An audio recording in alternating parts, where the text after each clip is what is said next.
ഈ ബ്ലഡ് ഡിസ്ക്ലാസിഫിനെ നമുക്ക് മൂന്നായി ഡിവൈഡ് ചെയ്യാം. ഒന്ന് disorder of the blood cells, പിന്നെ ഡിസോർഡർ ഓഫ് ദ ഹീമോഗ്ലോബിൻ, പിന്നെ disorder of the haemostatic mechanism. മൂന്നെണ്ണമായിരുന്നു. Disorder of the blood cells, disorder of the haemoglobin and disorder of the haemostatic mechanism. ഈ disorder of the blood സെൽസിനെ വിളിക്കുന്നത് red cell disorders, white cell disorders. Disorder of the haemoglobin haem disorders and globin disorders. And the disorder of the haemostatic mechanism bleeding disorders and coagulation disorders. ഒന്നുകൂടി പറയാം. Blood ഡിസ്ക്ലോസിസിനെ മൂന്ന് divide ചെയ്ത് disorder of the blood cells, disorder of the haemoglobin and disorder of the haemostatic mechanism. Blood സെൽസിന് red സെല്ലും WBCൻ്റെ disorders, പിന്നെ disorder haemoglobin ഹീമിൻ്റെ ഗ്ലോബിൻ്റെ, പിന്നെ ഹീമോസ്റ്റൈറ്റിക് മെക്കാനിസത്തിന് bleeding disorder and coagulation disorders. പിന്നെ red cell disorder. Red cell ഡിസോർഡറിനെ disorder the RBC number and disorder because of defect in the RBC membrane. RBC membrane defect ഉണ്ടാകുന്നത് ഹെറിഡിറ്ററി സ്പിറോസൈറ്റോസിസ്, ഹെറിഡിറ്ററി സ്പിറോസൈറ്റോസിസ്.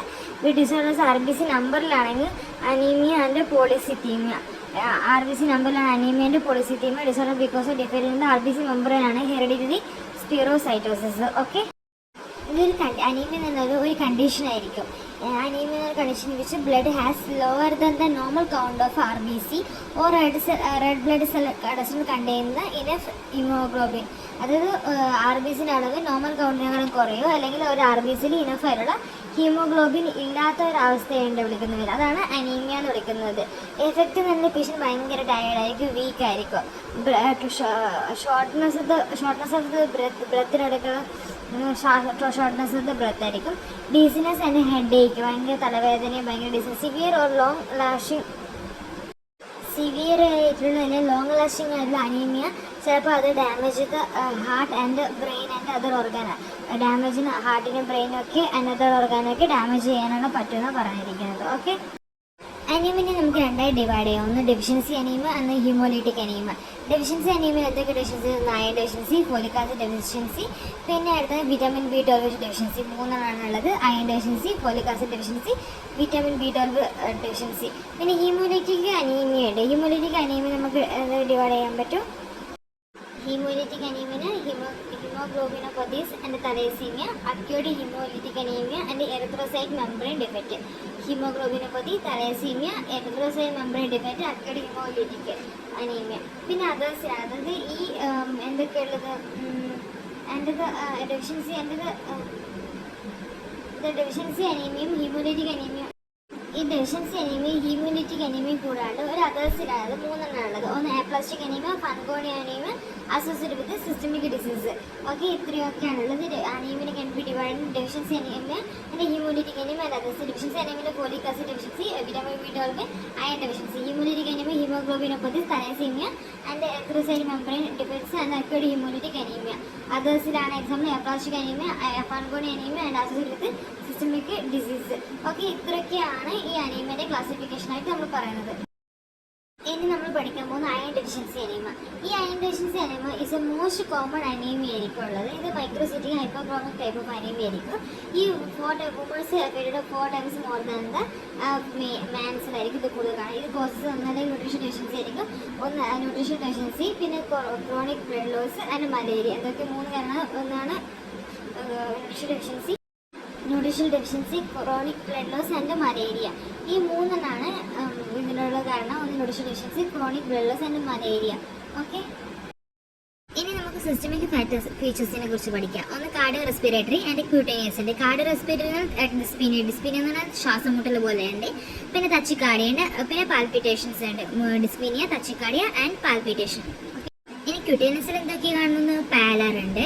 പിന്നെ അത് കൊയിലോനൈക്കിയ എന്നത് ഒരു സ്പൂൺ ഷേപ്പിയുടെ നീലിന് വിളിക്കുന്നവരാണ് കൊയിലോനൈക്കിയ. ക്യൂട്ടേനിയസിൽ എന്തൊക്കെ കാണുന്നത്?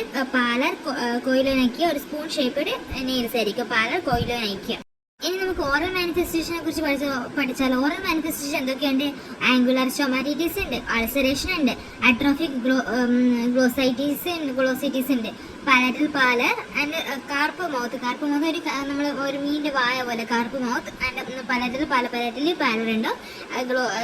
ഗ്ലോസൈറ്റീസ് ആൻഡ് അട്രോഫി ഗ്ലോസൈറ്റീസ് ഉണ്ട്. പിന്നെ ആൾസറേഷൻ ഉണ്ട്. പിന്നെ ആംഗുലർ സ്റ്റൊമാറ്റൈറ്റിസ്. എന്തൊക്കെ angular stomatitis, atrophic glossitis, ulceration and palatal pallor and the carp mouth. ഇത്രയൊക്കെയാണ് നമ്മൾ ഓരോ manifestation. Angular stomatitis, ulceration and atrophic glossitis, palatal pallor and carp mouth. Okay, 5 angular stomatitis, ulceration, atrophic glossitis, palatal pallor. ഇനി നമുക്ക് general management നോക്കിക്കളയാം. എങ്ങനെയാണ് management ചെയ്യുന്നത്? ഇത് നമുക്കറിയാം അയണിന്റെ deficiency കൊണ്ടാണ് ഉണ്ടായിരിക്കുന്നതാണ്. അതുകൊണ്ട് നമുക്ക് ഫെറസ് സൾഫേറ്റ് കൊടുക്കാൻ പറ്റും. എത്ര കൊടുക്കണം? 300 മില്ലിഗ്രാം കൊടുക്കണം. ഒരു 10 ദിവസം കൊടുക്കണം. 3 ടൈംസ് കൊടുക്കണം. 300 മില്ലിഗ്രാം 10 ഡേയ്സ് 3 ടൈംസ് ആയിട്ട് ഉപയോഗിക്കണം. ഇത് മൈൽഡ് ആയിട്ടുള്ള intolerance side effect, mild gas intolerance ആണ് സൈഡ് എഫക്റ്റ് ഉണ്ടാകുന്നത്. ഓക്കെ, അതായത് ഹെമാറ്റോക്രിറ്റിൻ്റെ വാല്യൂ നോർമൽ ആകാൻ ഒരു 10 to 20 ഡേയ്സ് വരെ എടുക്കും. അതായത് ferrous sulphate 300 milligram 3 times a day and 10 days. ചെറിയ mild gas intolerance side effect ആയിരിക്കും. 10-20 ഡേയ്സ് വേണം ഹെമാറ്റോക്രിറ്റ് നോർമലൈസ് ചെയ്യാൻ. നമുക്ക് പാരൻ്റൽ അഡ്മിനിസ്ട്രേഷൻ എങ്ങനെ വേണം? ചില പേഷ്യൻ്റ് ഇപ്പോൾ ഓറൽ തെറാപ്പി റെസ്പോണ്ട് ചെയ്തില്ലെങ്കിൽ പാരൻ്റൽ അഡ്മിനിസ്ട്രേഷൻ നമ്മൾ ചെയ്യേണ്ടി വരും. ഓക്കെ, ഫെറസ് സൾഫേറ്റ് ആണ് കൊടുക്കുന്നത്. Okay, general management ferrous sulphate ആണ് കൊടുക്കുന്നത്. ഇനി നമുക്ക് ദന്തൽ കൺസിഡറേഷൻ നോക്കാം. ദന്തൽ കൺസിഡറേഷന് ലോക്കൽ അനസ്തേഷ്യ മതി. ഒരു പെയിൻ കൺട്രോളിന് ലോക്കൽ അനസ്തേഷ്യ കൊടുത്താൽ മതി. ഈ അട്രോഫിക് ഗ്ലോസൈറ്റീസിൻ്റെ അതായത് സോർനോസ് ഓഫ് ദ ടങ്, പിന്നെ depapillation or colour changes, depapillation colour change soreness of the tongue ആണെങ്കിൽ അതാണ് ബെസ്റ്റ് നോൺ എഫക്റ്റ് സിവിയർ അനീമിയൻ്റെ കാരണമാണ്. ഇത് അട്രോഫിക് ഗ്ലോസൈറ്റീസ് ആയിരിക്കും. Soreness of the tongue with depapillation or colour changes. ഈ അനീമിയയിൽ കനഡാസിസ് ഉണ്ട്. കനഡാസിസ് നമുക്കറിയാം, കനഡാസിസ് ഉണ്ടാക്കുന്നത് കനഡ ആൽബിക്കൻസ് ആയിരിക്കും. ഓക്കെ, അത് പ്രസന്റിങ് ഫീച്ചർ ആണ് ഇതുള്ളത്. എന്തൊക്കെയാണ്? Local pain control, local anaesthesia കൊടുത്താൽ മതി. ആൻഡ് പിന്നെ atrophic glossitis, soreness tongue with depapillation colour changes കാണുന്നുണ്ട്. അത് മെസ്സേജ് നമുക്ക് അനീമിയ.